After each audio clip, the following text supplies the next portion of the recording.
Hello, everybody, and thank you for tuning in to the Liberty Report. With us today is Chris Rossini, our co-host. Chris, good to have you with us. Great to be with you, Dr. Paul. Good. And guess what I'd like to talk about? The Federal Reserve, printing money, bankruptcy coming, difficulties in the market. But everything is okay because the unemployment rates are low. So the planners say, well, that's a good sign, so we can bank on a low unemployment rate, and therefore we can raise interest rates a little bit after a lot of pressure from other people to raise interest rates and deal with the inflation. But the one reason why I bring a subject up of the unemployment rate is it is low, but is it a market indicator? Is it really because we have a healthy economy? Or I would suggest it could be because in the last year and a half or even more, and even traditionally, people who are in threat of unemployment or unemployed, they get a lot of subsidies, from the government. So, and then people drop out of the workforce. So the low unemployment number, I don't think people should bank on it and see this as the one sign that we can hold our hat on, because most of them are more worried and are recognizing that prices are going up. But this is something they have to be concerned about. The other reason why unemployment might be low is that we hear the stories, the complications coming from COVID. And they're not wanting to work under all these rules and regulations. That's part of it. But the confusion in the marketplace is such where people whose income has been going down, they say, what do you mean? Minimum wage is up, everybody's getting more money.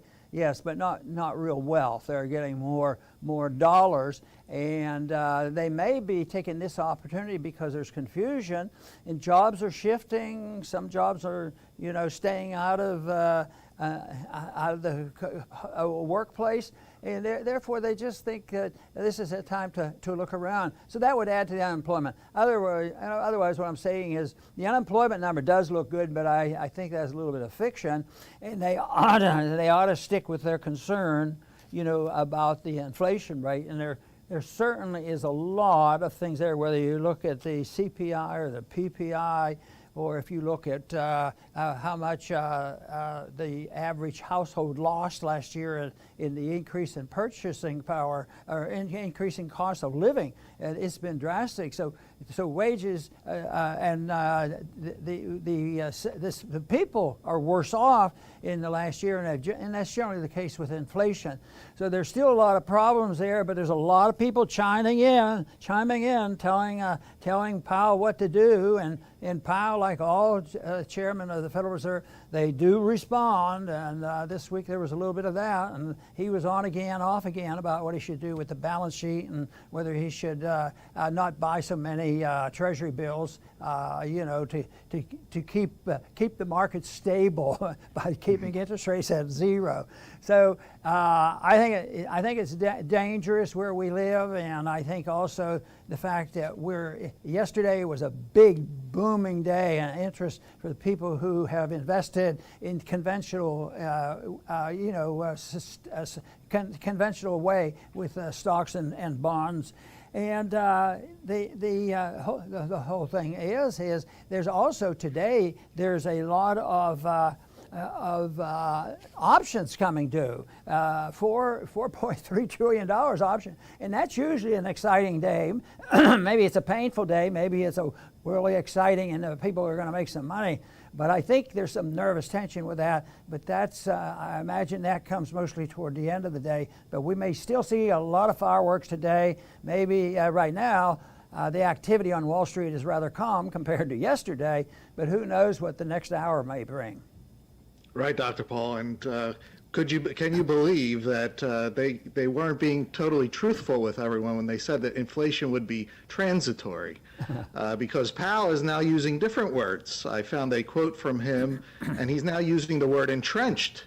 Now that is quite different than transitory, and he said, quote, "There's a real risk now, I believe, that inflation may be more persistent, and that may be putting inflation expectations under pressure, and that the risk of higher inflation becoming entrenched has increased." Wow, what a turnaround. obviously, we're not surprised here. But, Powell is saying without saying, they don't know what they're doing, and that's because they can't. No one can. They're really not much different than the average person who says, well, I don't know, it could be this or it could be that. The one difference that the Fed has over the average person is the Fed can counterfeit money. They can create money out of thin air. Nobody else is allowed to do that. And when you have that kind of power, you can do a lot of bad things with it. And but prices, interest rates or price, should be set in the marketplace. There shouldn't be a counterfeiter. It's unconstitutional. And prices should not be set by people sitting around a table deciding what interest rates should be. And this is not a personnel issue. It doesn't matter if it's a Volcker or a Greenspan or a Yellen, Bernanke or Powell. All of them are creating an economic crisis. And the sooner that we get away from this idea of policy and go towards more reform to sound money, the better. Very good. The people are anxious to find, find the people, the people who are responsible for this, and you've already mentioned it, the Federal Reserve is ultimately the deliverer of the inflation because they control the money supply and interest rates.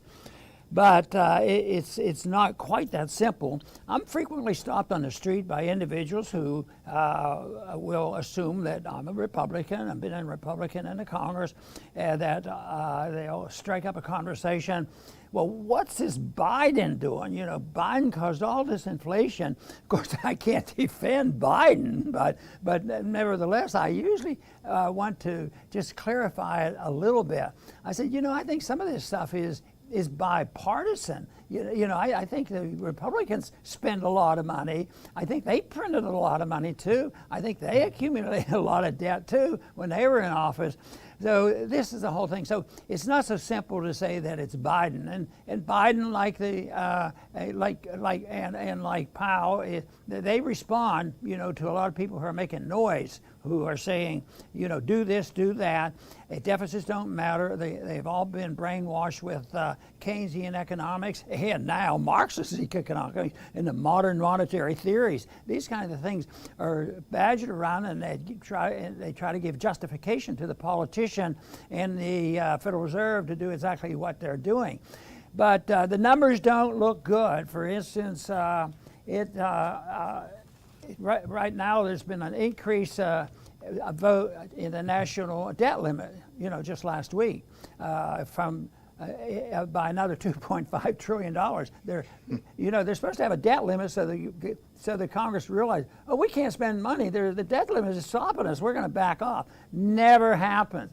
And then there's this weeks and weeks, and we heard it all summer and winter. We have to deal with it. Yellen would enter into it and say, you got to take care of it. Raise the debt limit. Off, on and on. And, Christmas is coming, vacation is coming, and they're getting tired of this argument. They all know that there's going to be no so-called bankruptcy of the kind where you don't get a check. That's not going to happen. The people are going to get paid, and they're going to get their welfare checks and their Social Security checks. It's just that it's going to be less in purchasing power. But they wanted to raise the limit because it looks good, and the people have been saying, I wonder who's going to win this political battle. Will the Republicans be able to stop this thing from raising the debt level? And lo and behold, there was a little bit of pause there, and I think somebody on the Republican side got together with the Democratic side, and guess what? They had an agreement to raise the national debt limit by $2.5 trillion. So they're good in it way into the next year. And even that is just, I see that as all temporary, because they have no idea what can happen. I mean, for all the stupid things we're doing in our foreign policy, we could end up in a hot war. We might be sending thousands of troops to Taiwan, and we might be sending troops to Ukraine, and who knows, a lot more than we have. And all of a sudden, the expenses will change. Just look how quickly the expenses have changed with COVID, which was not exactly what they told us. I think it was exaggerated, but immediately there was a lot of spending. So even this increase in the debt limit, that was considered, I don't know who they considered winning. I think they think the Democrats won that because they got the Republicans to go along with it. But it's just, again, deceiving the people, deceiving themselves without ever mentioning the real problem. They know inflation is bad, the cost of living is going up, people's incomes are, in real terms, are going down, but they are not going to say, ever hint to it, and say, you know what the problem is, Chris? We have to admit that the problem is that that we spend too much money, we run up the debt, and then we give that to the Federal Reserve. So, you know, it's real easy for me and you to say, oh, it's the Federal Reserve's fault, which is true. If we didn't have it, they wouldn't do it. But they, too, act as a facilitator. The real problem is the large majority of the American people who either don't think about it or just go along with it and say, well, this isn't the time to cut back. I mean, if you have COVID epidemic, are you going to cut back on anything? No, it's not going to happen. If you have somebody threatening us like Saddam Hussein did, I mean, he was about ready to drop bombs on us. You can't not spend more money. And so the lobbyists in the military-industrial complex continue, and the people who really suffer, and that's the middle class and the poor, because their cost of living goes up, and that's their tax. So that's the problem. They don't want to talk about that. Once that becomes the subject, then you can't do a thing unless you decide to spend less money and live within our means. So we'll wait and see. We'll keep preaching what we think is the gospel, and maybe someday our governments and our politicians will be forced to do it, because they're going to run out of even the use of the Federal Reserve note, because eventually, you know, the inflation will be so bad that they're going to have to come around for monetary reform. That's right, and our job is to give people the opposite ideas of what we've been suffering under. And America was intended and meant to be a land of individual liberty, not ruled by so-called experts. Well, we're suffering from a severe case of expertitis, an inflammation of expert-created disasters. And if you look at the Federal Reserve, that is ruled by experts. That's what that is. Look at Fauci, CDC, ruled by experts, and look how much they are wrong. I mean, it's almost constant. Almost everything they say turns out to be the exact opposite. But no matter what, they want to continue to do the wrong things. The Fed wants to continue to counterfeit dollars. The Fauci wants you to continue to get shots, boosters, yearly, monthly, more masks, more. It's just an endless cycle of doing the wrong things. Now, what does this mean? Does this mean that there is no such thing as experts? No, not at all. The problem comes with force. When experts try to force you to do things, we're all forced to use Federal Reserve notes. How much different would our world look like if that force was removed and people could use whatever they want as money, as it always has been? Same thing with the injections. They're trying to force them. We know that perhaps half the people don't want them, but they try to force them. Genuine experts, real meritocracy experts, will give you advice, but will never try to force you to do anything. Well, America has gone down the wrong road of, almost worshiping these so-called experts, and it's leading us on a road to ruin. Good. I hope everybody heard that message around the United States. But Chris, I'm sorry to report to you, but we're not addressing it to everybody. We're offering it to everybody, and eventually they'll have to do it. But people, if it doesn't immediately help them, whether it's a businessman or an individual, they're not much interested in that and applying sound economic policies and applying that and consistently defend liberty. That's not high on their agenda. But because this system is going to come apart, and that's what the Marxists would have it, because they're doing their best to do some very dumb things to make it even more chaotic. So we're in a way thinking in a similar way, because I think this system is coming apart. But I do everything I can to keep it from coming apart. But if it does, we have to have high on the agenda and offer the principles of liberty and sound economics for practical reasons, moral reasons, and constitutional reasons. The opposition, the cultural Marxists, they want chaos because they want to start all over again, and they are still with the original intent of Marx and Lenin, to have total communism. But so as bad as it is, people have to realize that there's the only tool we really have is I don't think it's military. Some days you have to go to war to defend oneself, but it's really getting people to understand what's in their best interest. So that to me is an educational matter. I want to go back a second to some of the things that should really be scaring people about how much debt there is. We know about our debt just went up to the debt limit will be well over $30 trillion. That's a lot of money, and they just increased it by $2.5 trillion. They think that's going to last a couple of years. I think it's going to last maybe a couple of months. That's what the real problem is going to be. But corporate debt in this past year, they've been offered free money. They get essentially no rates of interest, and if they have extra deposits, they put it back in the reserve and they earn interest, and they have a better deal than anybody else.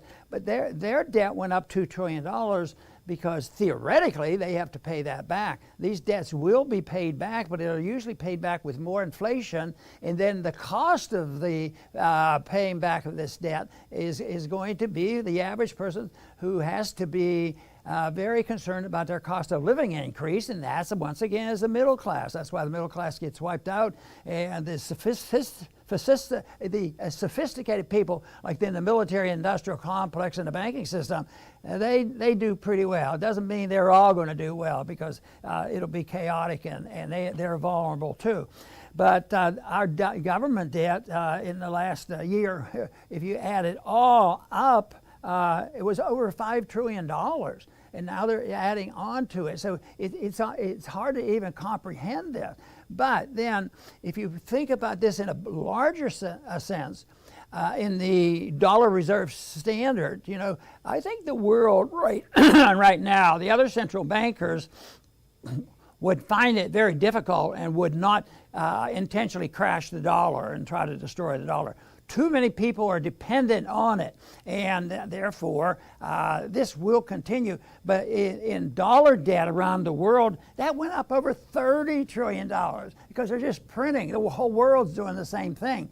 And if people say, yeah, but it's working, people don't even have to go to work. They just stay at home and get checks, and they're doing fine. Well, they're kidding themselves. So this is something we have to deal with, but it has to go back to the basics, I think, is too many people think it's in their best interest to have big government taking care of themselves, and that deficits don't matter, and therefore we should continue to do what we do, and they're addicted to it, so therefore we cannot wean ourselves off. But we have all those smart people at the Federal Reserve, and we have those smart people in the Congress. They'll bail us out, and everything will be okay in a couple months. Sure. Yeah, I doubt that. I'll finish up, Dr. Paul. This system, whatever we want to call it, this expert system that we're living under, the experts themselves start to overestimate themselves and who they are and who everyone else is. And we see it. And you mentioned Marxism, Leninism. It's basically the same thing. I mean, we hear today, you will own nothing and be happy. I mean, in order to say that to the entire world, you've really, have a warped vision of the world. But, that you can expect that because they have the ability to create money. They can basically buy off whoever they want, buy any politician they want. So you tend to inflate yourself. But the world and the economy was not made by them. They didn't make it, and they're not going to remake it as a result. Tyranny only destroys. We see that. We're living through it, and only freedom builds, and we actually see that too. A good example, I read this headline, it's startling. Florida in the third quarter accounted for 33% of U.S. job growth. That one little state, 33% of job growth. And what is unique about Florida versus the rest of the states? The amount of freedom. That's it. And it's not a libertarian utopia there. You know, they're still a part of the United States. There's still lots of, unfree things. But even a small amount of letting up on the restrictions and the mandates, it produces amazing things. And that's all we really care about, is going in the right direction. Forget about libertarian utopia. Let's stop going down first. And Florida did that. They stopped going down the downward spiral. They're going up, and it would be nice if other states would imitate them. But they need people that want that. They need people that want to reap the benefits of freedom. And we all have to do our part to speak out so that whatever state we live in can emulate that. Chris, you're mentioning Florida is a great example of how you can work your way out of it to some degree. And it was the genius of the founders that did this, make it competitive on the states. Just think if this was amplified and grew more, people would have more choices. And people move now, for school systems. Even locally they'll do that, but now they'll move from state to state. So the healthy economy. And as long as we can do that, that's beneficial. Where it gets more difficult, I think when it's really bad is when it's illegal to have the competition, and that's what some of the people on the opposite side of this argument really want. They want to narrow it down, and they want you to cancel you and lose your job if you don't do what you're told. But that is bad. But for instance, in education, are there other options? Yes, there are other options. There are private schools and homeschooling and special things where there are more choices than pure government schools. And this COVID thing varied. Florida was different than New York and other states, and that's evidence, and people are starting to catch on. So this is all, very good that this happens, but you have to have legal competition, and that to me would solve a lot of problems. If it gets to the point, because that's the battle in the courts right now are going on, where the federal government always wants to say the states can't do this, can't do that. Fortunately, there's been a few court rulings that ruled in favor of the states who are curtailing some of the federal mandates, which shouldn't even be a discussion because the federal government shouldn't be doing this, and the states should be dealing with most of these problems. So I think that is one thing, is keeping legal competition, even though it is not an immediate total substitute, whether it's education or moving your job around and moving around the country, but we just need more and more. That is the reason that one term I like to use when I talk about the libertarian movement is it's a system of voluntarism. Everybody gets to voluntarily make their decision. You say, oh, isn't that the case? No, that is not the case. Every day we have less ability to make voluntary decisions. But just think if everybody could have voluntary decisions between all social activity, all economic activity, and that there would be a lot more voluntarism by the people of the various countries on whether or not we should be shooting and killing each other. And that a voluntary foreign policy would mean that most people in this country would still say, well, we shouldn't go to war without a declaration. And that would make it more voluntary that the people have to go along. So this is the whole principle of liberty. And for a while, people can live off the wealth of previous generations and sort of the conditions that have passed. And the conditions after World War II was that we survived the Depression, we ended up with all the military power, we had economic power, and we had the weaponry, the whole works. But we also, own the Federal Reserve, and we own the international banking system, and therefore we took advantage of that, and we had a lot of wealth, even developed with this fiction money. But that's coming to an end, and that is why I emphasize two principles. One, we should be dealing with the issue of liberty. At the same time, when it comes to economics, we ought to be dealing with the issue of sound money.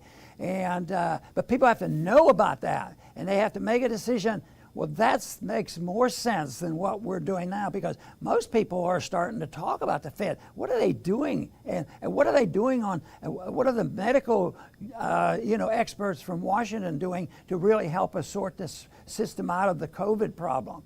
You know, it's the practicality of it will wake up a lot of people, and hopefully we can contribute a little bit to this to draw attention to what a free society is like and why that is what we have to challenge this authoritarianism that we've been living with and a system that has been growing over the past several decades. I want to thank everybody for tuning in today to the Liberty Report.